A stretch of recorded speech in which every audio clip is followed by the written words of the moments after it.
ये क्या करता है, जैसे हम अपने आप को कहते हैं कि करता है, लेकिन हमारे आसपास वाले वो भी तो हमें करता बनाते हैं ना। आप रहोगे ही नहीं तो करता कैसे बनेंगे? आपका शरीर प्रकृति जन्य जो शरीर सारे हैं तो वो तो करते हैं ना ऐसा, तो फिर हम वहां से कैसे निकले? ये अंदर की बात की जा रही है। किसको निकलना चाह रही हो? शरीर को? हिमालय के पर्वत में जाकर चुपचाप बैठ जाओ, वहां भी मच्छर काटेंगे, वहां भी कीट पतंग आएंगे, वहीं भी सांप फूफ करेगा, कहाँ भागोगी आप? कहीं कुछ गुजारा नहीं। ये आप जो कह रही हो कि ये समाज में से मुझे परिस्थिति तो हमें कर्ता बना देगा, ये सीधी सीधी स्थूल जगत में आ गई आप। मतलब आप सीधी फिर शरीर के जगत में आ गई।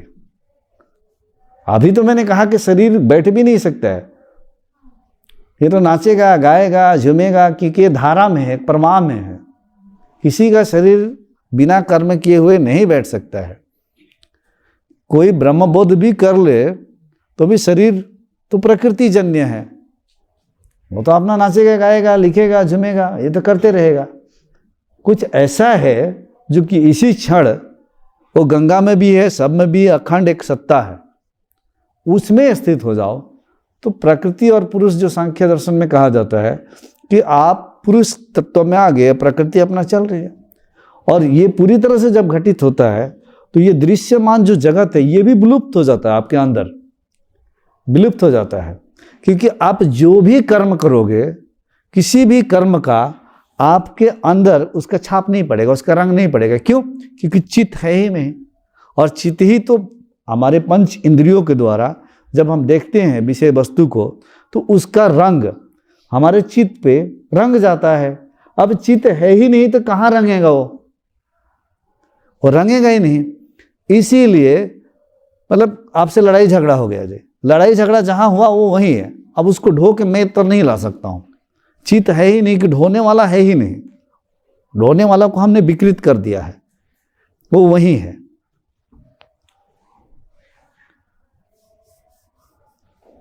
तो इसीलिए बाह्य जगत की कोई भी प्रभाव हो सकता है कि एक गुरु तलवार उठा के मार काट भी, लड़ाई झगड़ा भी कर दे, वो सब कर दे उसका शरीर। आप बोलोगे देखो गुरु जी कहते हैं करता नहीं, ये तो गुरु लड़ाई झगड़ा कर रहा है, लेकिन वो अंदर से कुछ नहीं कर रहा है, उसकी प्रकृति रूपी शरीर कर रही है, वो अंदर से महसूस नहीं कर रहा, क्योंकि वो अकर्ता की स्थिति में भी है, अकर्ता की स्थिति में है एक स्थिति में प्रकृति का प्रवाह है ये। तो प्रकृति का प्रवाह क्या है? सूर्य की जो रोशनी निकल रही है, रोशनी हम तक पहुंच रही है, तो सूर्य परमात्मा है, उसकी रोशनी प्रकृति का प्रवाह है। तो प्रवाह कभी नहीं रुकेगा, प्रवाह चलते रहेगा। आप बस सूर्य बन जाओ, रोशनी अपने आप चलती रहेगी, रोशनी अपने आप केंद्रित हो जाना है, बाकी प्रवाह चल रहा है। तब देखोगे कि प्रकृति किस प्रकार से बह रही है, धारा बह रही है। सब लड़ाई झगड़ा करते हुए भी अंदर से आप शांत हो सकता है आप किसी का हत्या भी कर रहे हो। क्यों? कोई गुरु नहीं कर सकता है, लगता है गुरु कर रहा है लेकिन अंदर से वो नहीं करता। वो तो प्रकृति में प्रारब्ध के वजह से किसी गुरु से भी किसी का भी कुछ भी हो सकता है, वो भी प्रारब्ध के वजह से। और डांट भी लगा दिया, लेकिन अंदर वो जानता भी है कि ये डांट लगाना भी प्रारब्ध में हो रहा है। और ये प्रकृति से टकरा रही है, बादल से टकरा के गर्जन हो रहा है, इसमें मैं नहीं हूं। इसीलिए उसके शरीर से पूरे डिटेस्ट हो जाता है, शरीर से अलग के सत्ता में है वो। तो उसके लिए शरीर भी मर जाए, शरीर को भी जला दिया जाए, काट काट के टुकड़ा पीस के भी कर दिया जाए, तो कोई नहीं उसके लिए। तो शरीर और कुछ नहीं।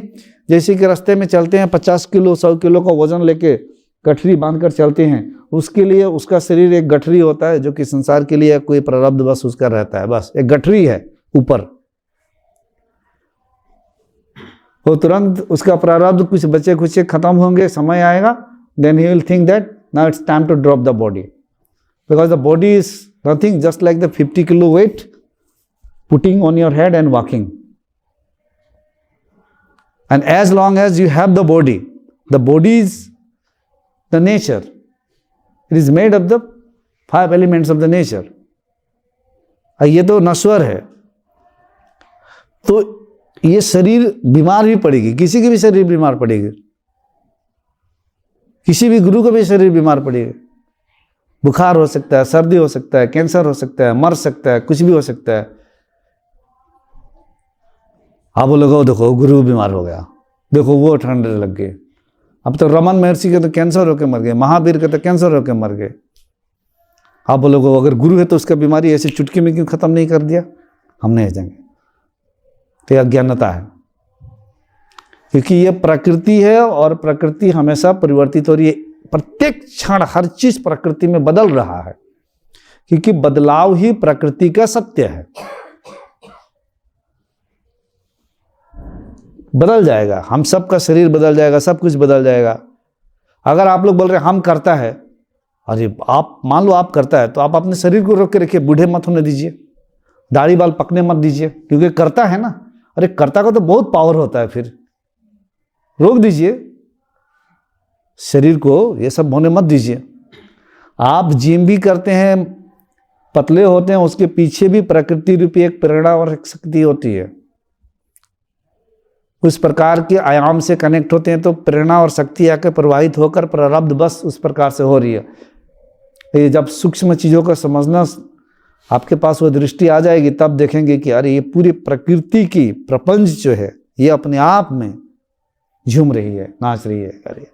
तब से मैं बेवकूफ़ की तरह मुझे लग रहा था कि सब मैंने किया था। एक समय में लगा कि मैंने कुछ किया ही नहीं। जब आप स्वयं महाशून्य बन जाओगे तो ये जो प्रकृति देख रहे हो आप, ये जगत आपके अंदर पूरी तरह से विलीन हो जाता है। मतलब आप इस जगत को अपने अंदर अनुभूति नहीं कर पाते हैं।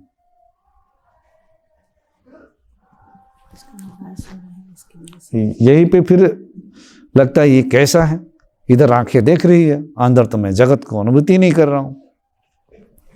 तो ध्यान में रखिएगा, ठीक है। अब इनको लगेगा कि ये चादर आके मैं ठीक कर रहा हूं, तो इनका अहम भाव है। ये इनके शरीर के माध्यम से प्रकृति ठीक कर रही है, और शरीर भी प्रकृति है। इनको लगेगा कि मैं गाना गा रही हूं और मुझे आके बोले गुरु माँ आपकी आवाज़ मेरे दिल को छू गया, तो इनके अंदर थोड़ी से भी मन में कुछ भाव जागृत हुआ कि हाँ मेरी आवाज़ बहुत अच्छी है, तो ये अहम भाव है जी।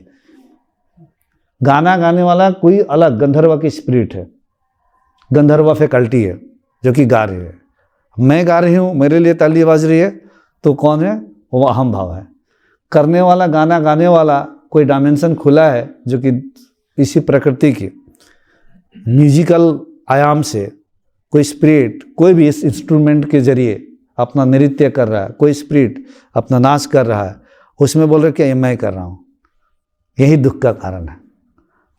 कोई भी मुक्त हो जाता है तो वो प्रकृति के आयामों को देखता है कि किस तरीके से नाच गान तलिया झूम रहे हैं, मस्त रहे, बस। किसी गुरु को भी कोई कुछ बोल भी दे तो वो भी देखता है कि मेरे साथ, इसके साथ प्रारब्ध बस ये घटना भी घट रही है, क्योंकि गुरु का भी कुछ न कुछ प्रारब्ध बचा हुआ चलता है। कैसे कि नया प्रारब्ध नहीं बचता है। कोई भी गुरु नहीं, जो भी मुक्त हो गया उसका नया प्रारब्ध नहीं बनता है, लेकिन पुराना प्रारब्ध कुछ न कुछ रह जाता है। इसकी वजह से उसका चलता है, उसका भी प्रारब्ध खत्म होगा, एक समय आता है सब कुछ, तो फिर वो भी विदाई ले लेता है। या तो करुणा पकड़ लेता है, करुणा को पकड़ लेगा तो करुणा की वजह से फिर इस शरीर में रह जाएगा।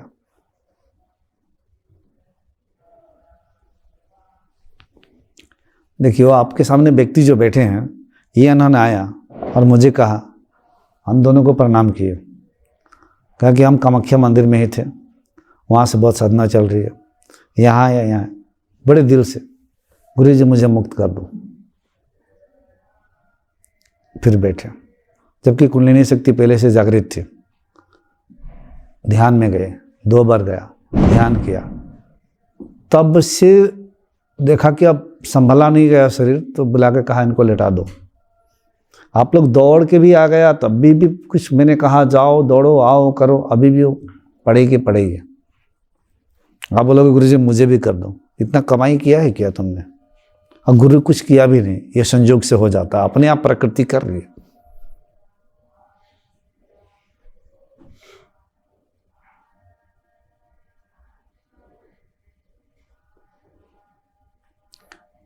तो इतना सॉफ्ट बनना पड़ेगा अपने आप को। हार्ड रहोगे तो नहीं होगा, इतना सॉफ्ट बन जाओगे, इतना सॉफ्ट बुलबुले की तरह गुरु गया किया, फूट गए। हार्ड बनोगे तो नहीं होगा। पूरा ध्यान करना पड़ेगा, जप करना पड़ेगा, प्रेम उतरना पड़ेगा, निस्वार्थ प्रेम कई वर्षों तक होना पड़ेगा, सेवा चाहिए। ये सब में भेदभाव है अभी भी, पड़ोसियों के प्रति, लोगों के प्रति, धर्मों के प्रति, ये हो रहा वो हो रहा। लेकिन आप जो कर रहे हो भी रहा है, उसके पीछे दृष्टा बन के भी देखते रहना चाहिए आपको कि यह प्रकृति रूपी शरीर और प्रकृति के विभाग अपने आप चल रहे हैं। मेरा इसमें रोल नहीं है। मैं तो वो मृत देह के सब में भी जो तत्व है मैं वहां पर भी हूं। बस शिफ्टिंग होता है, ये छोड़ के यहाँ पे हो जाते हो। क्योंकि प्रकृति भी अनादि है, ये कभी नहीं रुकने वाली है, ये भी चलती रहेगी। जो नहीं चल रहा है वहां पे आ जाओ, तो आत्मा तो अचल है, अभी चल। बस तो इतना आने के लिए ही ध्यान, साधना, मंत्र जप, कीर्तन, भजन, गुरु, सत्संग, प्रेम, कर्म, सेवा, पूजा, पाठ कई जन्मों जन्मों जन्मों जन्मों जन्मों जन्मों जन्मों तक चलते रहेगा, चलते रहेगा, चलते रहेगा। You'll go through many lives and births and deaths and all. Slowly by slowly, you'll become just like one day, very soft bubble.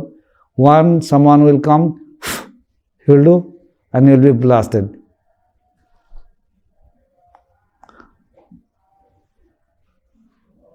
But yet, you are getting irritated by others. How can you think that you can be united with the self? Someone who can very easily can irritate you. Do you deserve this?